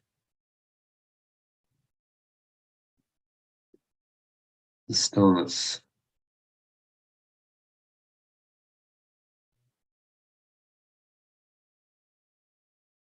It is inevitably associated with peace. Find peace in a still mind. Find peace in pure formless awareness, not in thoughts and emotions of this world. So say, my mind is part of God's. My mind is part of perfect love's. I'm one with perfect love. My mind is one with perfect love's. I am wholly innocent.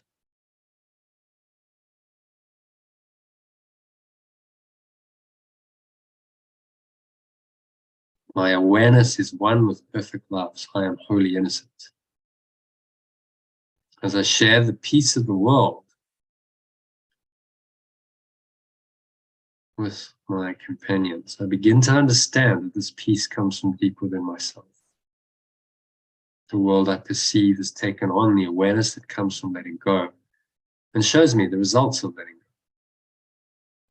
go. In this pure formless awareness, I begin to perceive what my illusions about myself kept hidden. I begin to understand pure formless awareness of all living things, including myself, and their oneness with me.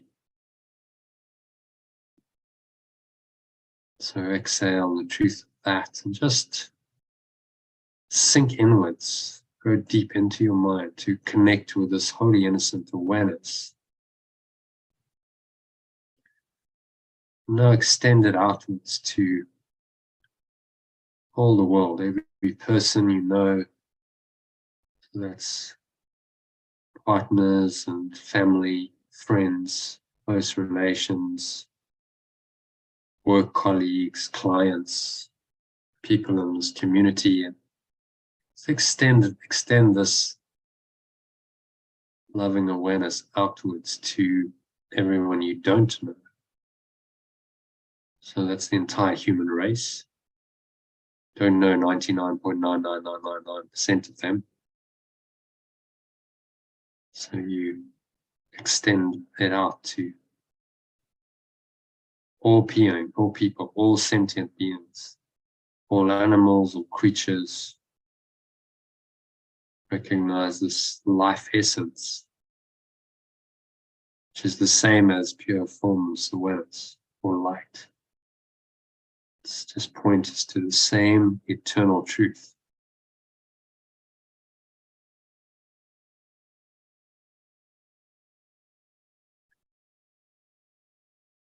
Truth that we are one mind and one awareness.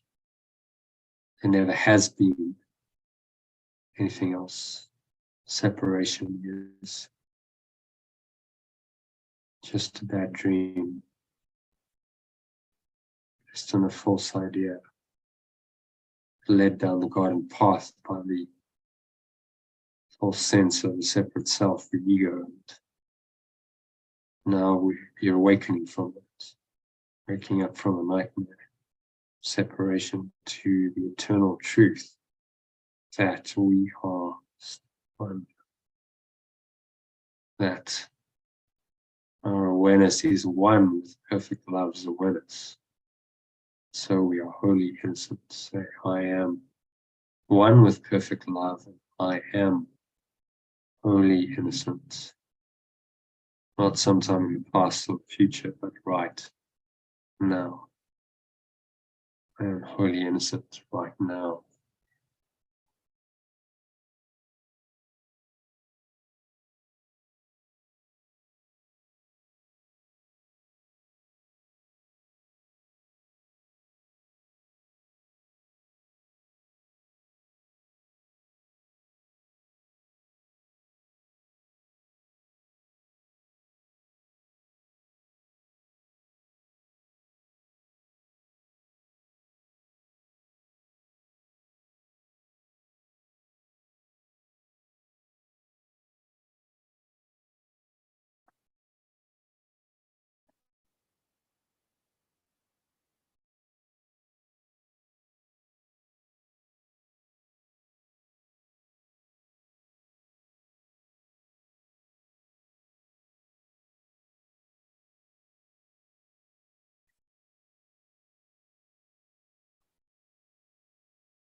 So just sinking inwards, there's nowhere else to go, there's nothing else to do, nothing else to think about.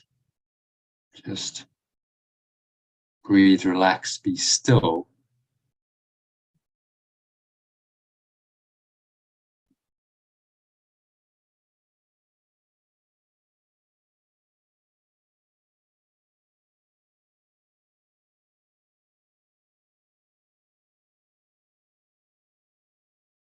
And be in this all awareness. Surrender to it.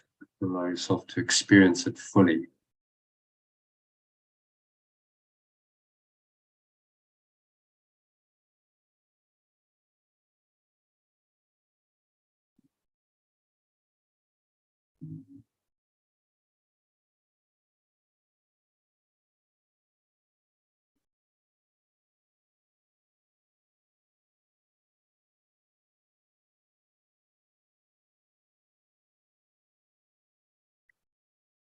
Nothing else to go, nothing else to do, nothing else to think about. Just breathe, relax, be still, and surrender into the stillness. The peace of God, it's been called, that surpasses all understanding. So allow yourself to enter into that peace. Stay rooted in that peace. Let it wash over you, calming your mind, relaxing your body, just breathing in and out through the nose. Observe the breath flowing into the nostrils and out of the nostrils. That'll keep your attention rooted in the moment. So the mind wanders, just bring it back to the breath. Breath invites this pure formless awareness, perfect love to arise in your mind, your heart.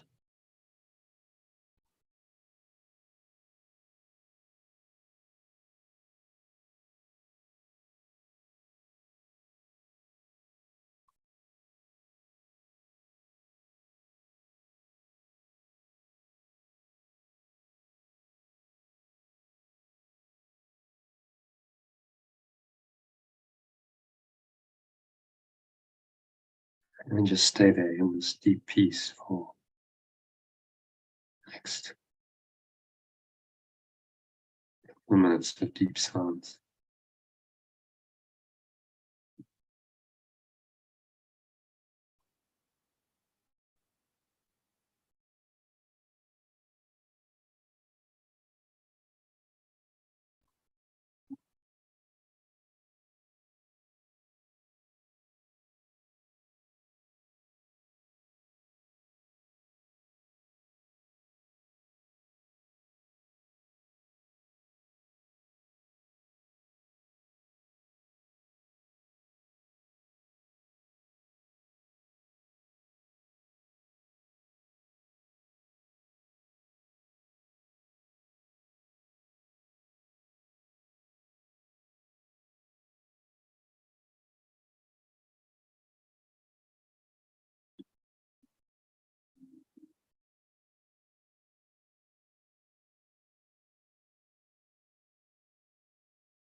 Any thoughts come in, seemingly disturb your peace, just observe those. The mind wants to wander.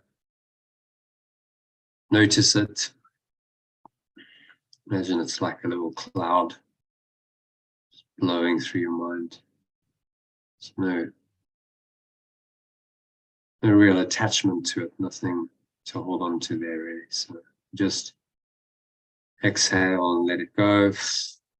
Blow it away with the breeze of your breath to the nothingness that it really is. It's going, gone.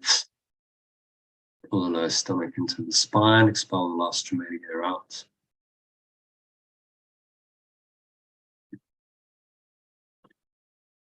And you just rest here.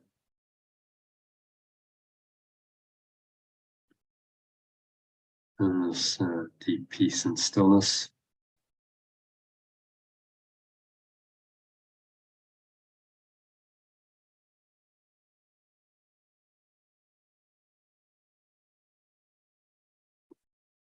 There's nowhere else to go, there's nothing else to do.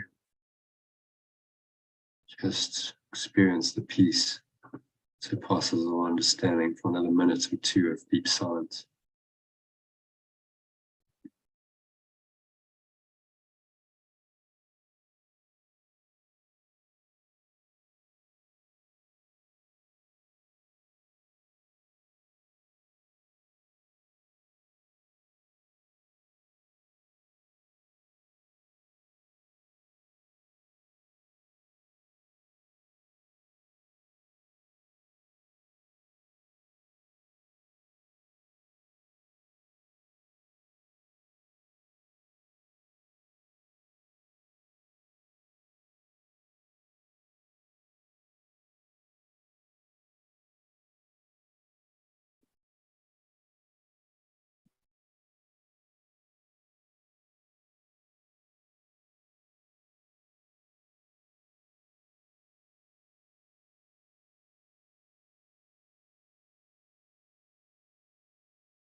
And so just coming back now, gently into an awareness of the body and the breath and the senses and the world.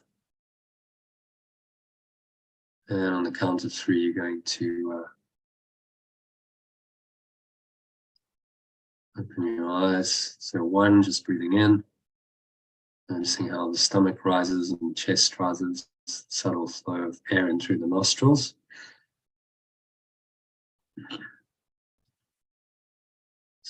Pausing at the top of the inhale, smile, scan your mind,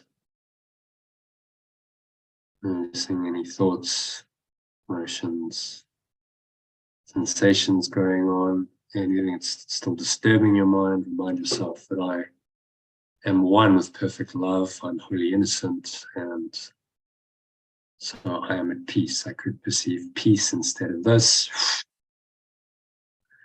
I'm not the victim of the world I see because I invented it. So there is another way of perceiving the world in a peaceful way. Blow all of that negativity and that darkness and that lack of peace out like a black smoke or dark cloud, leaving your mind. It's going, gone.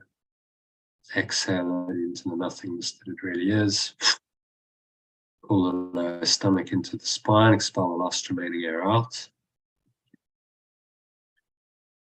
And just rest here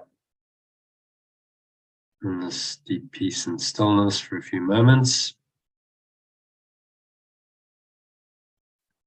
Count to 2, notice the weight of your body pressing down into the chair, your feet touching the ground.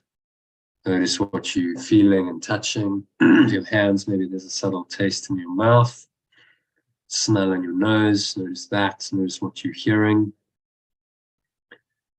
in the surrounding environment. Just noticing all these things from this very still, calm, and surrendered state of mind. Nowhere else to go, nothing else to do.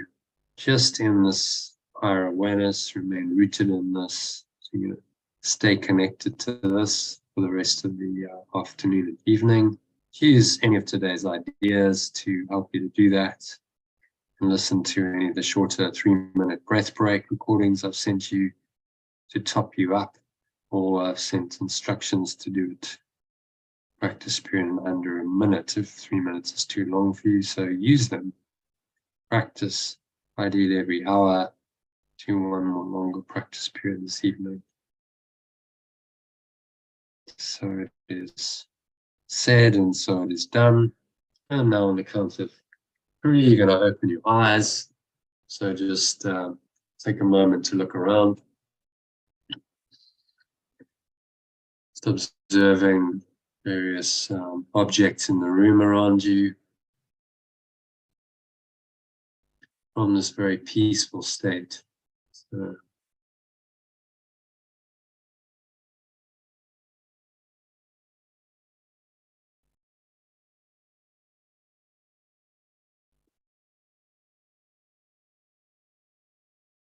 doesn't matter what you perceive. Look at any object and notice that the same awareness is there. It's one awareness, this final review lesson is pointing to. My mind is part of God's I'm very holy. This singular awareness that underlies all forms, all life is there. Doesn't matter what it is that you're looking at. So stay rooted in that awareness for the rest of the afternoon and evening by reminding yourself of today's lessons when needed. That should keep you in the peace that surpasses all understanding, which is my wish for you. So that brings us to the end of the meditation and of the first part of the session. So thank you, Christine. If you'd like to stay with us, we're going to do some text now. But if you need to leave, then I totally understand. So you're going to head off now? We're going to go for a walk, so yes, in the next 10 minutes. The next 10 minutes, okay. So yeah, thanks for joining, and I will see you soon. We'll start making some arrangements for the Sunday. I need to start putting some stuff out there. It's only 2 weeks away. I need to book a flight and everything first, so let me do that first. Okay. Make sure I can get a flight. And yeah, I should then I'll, once I've done that, I'll get in touch. Okay, so I'll see you. Are you on a once a week thing? So I'll see you maybe next week sometime. Sunday. Join us on Sunday. Okay. All right. All right. Thank you. Namaste. Okay. Bye-bye.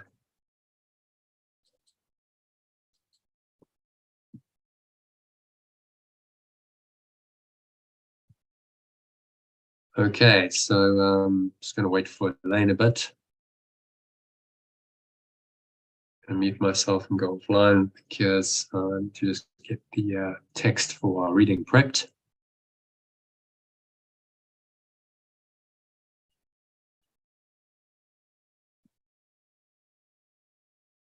Okay, so